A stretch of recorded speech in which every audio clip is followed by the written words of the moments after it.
Bienvenidos a este podcast Colombia en el siglo XX, modernización, conflicto y constitución. Mi nombre es Laura Melissa Fontalvo Domínguez, estudiante de Economía de la Universidad Nacional Abierta y a Distancia, y hoy vamos a hacer un viaje por la historia del siglo XX colombiano, un periodo fascinante y complejo, marcado por profundas transformaciones económicas, convulsiones políticas y enormes cambios sociales.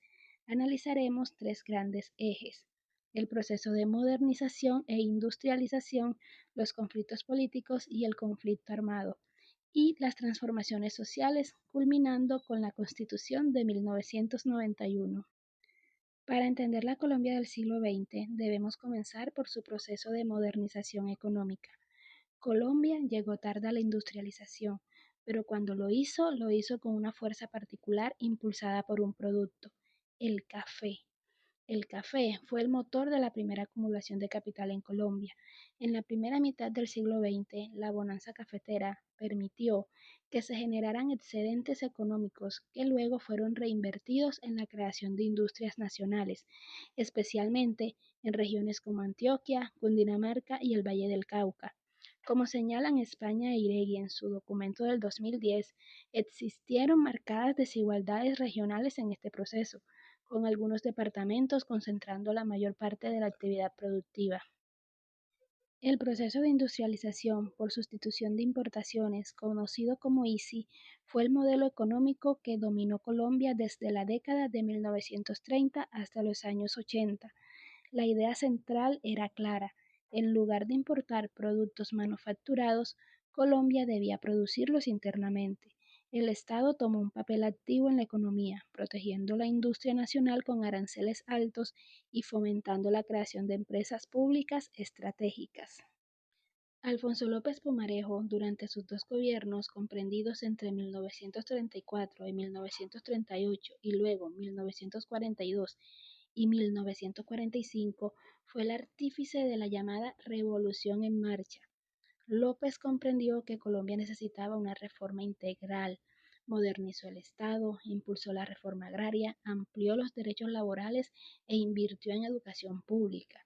Según Mora, estas reformas buscaban crear las condiciones institucionales para el desarrollo capitalista del país, rompiendo con las estructuras semifeudales heredadas del siglo XIX.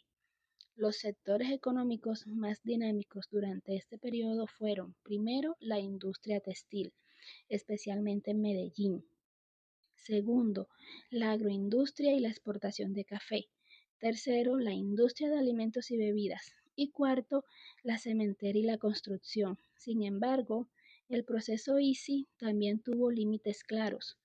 Como analiza Misas, la industria colombiana nunca logró desarrollar bienes de capital propios y dependía de la importación de maquinaria y tecnología, lo que generó una vulnerabilidad estructural que se evidenciaría con la apertura económica de los años 90. En el plano político, el siglo XX colombiano estuvo marcado por la violencia y por intentos fallidos y exitosos de pacificación. El periodo conocido simplemente como la violencia, comprendido entre 1948 y 1958, fue uno de los conflictos civiles más sangrientos de América Latina, con más de 200.000 muertos, resultado de enfrentamientos entre liberales y conservadores. Para poner fin a esta guerra bipartidista, en 1958 las élites políticas de ambos partidos acordaron el Frente Nacional, un mecanismo de alternancia del poder en el que liberales y conservadores se repartían la presidencia y todos los cargos del Estado durante 16 años, comprendidos entre 1958 y 1974. Aunque logró detener la violencia bipartidista, el Frente Nacional tuvo consecuencias profundamente negativas. Cerró el sistema político, impidió la representación de otros movimientos y consolidó el clientelismo como práctica dominante.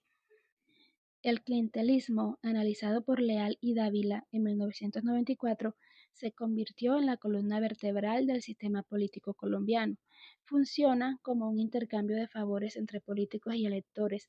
El político ofrece bienes y servicios públicos, empleos, contratos, subsidios, a cambio de votos y apoyo electoral.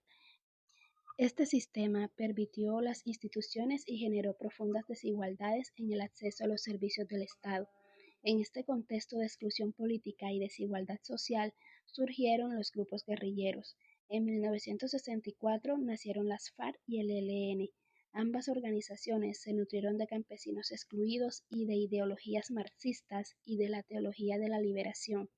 Según el informe del PNUD en 2003, el conflicto armado colombiano tiene raíces en problemas estructurales: la inequitativa distribución de la tierra, la pobreza rural, la debilidad del Estado y el cierre político del Frente Nacional.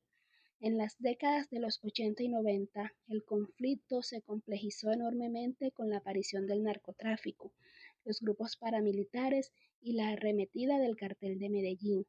Colombia vivió uno de los momentos más oscuros de su historia. En ese contexto de crisis total surgió la necesidad de refundar el pacto social. A pesar de la violencia, la sociedad colombiana no fue pasiva. Múltiples actores sociales buscaron transformar la realidad desde abajo. Las organizaciones de mujeres, en particular, jugaron un papel crucial tanto en la resistencia del conflicto como en la construcción de paz. Como documenta ONU Mujeres en 2013, las mujeres colombianas desarrollaron iniciativas locales de memoria y paz, tejiendo comunidad donde el Estado fallaba. Ellas fueron protagonistas invisibilizadas de la historia colombiana. El movimiento estudiantil de finales de los 80, conocido como la Séptima Papeleta, logró algo extraordinario: forzar la convocatoria de una Asamblea Nacional Constituyente. En 1991, Colombia promulgó una nueva constitución, reconocida por los expertos como una de las más progresistas del mundo. Como reflexiona el jurista Rodrigo Umprini Yepes en la entrevista UN Televisión del 2021, la Constitución de 1991 significó una ruptura profunda. Por primera vez, Colombia se declaró un Estado social de derecho, pluriétnico y multicultural.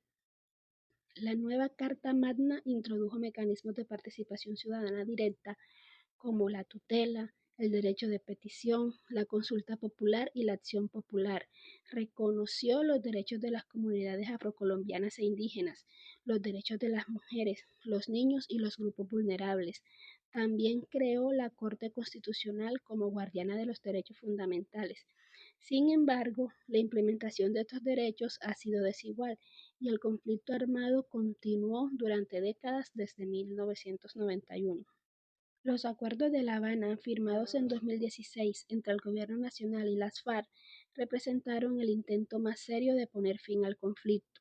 Las organizaciones de mujeres, como señala la ONU Mujeres en 2013, fueron fundamentales en el proceso de constitución de paz, aportando una perspectiva de género que buscó garantizar que las víctimas, especialmente las mujeres, fueran reconocidas y preparadas. En conclusión, el siglo XX colombiano fue un periodo de enormes contradicciones. El país se modernizó económicamente, pero con grandes desigualdades regionales.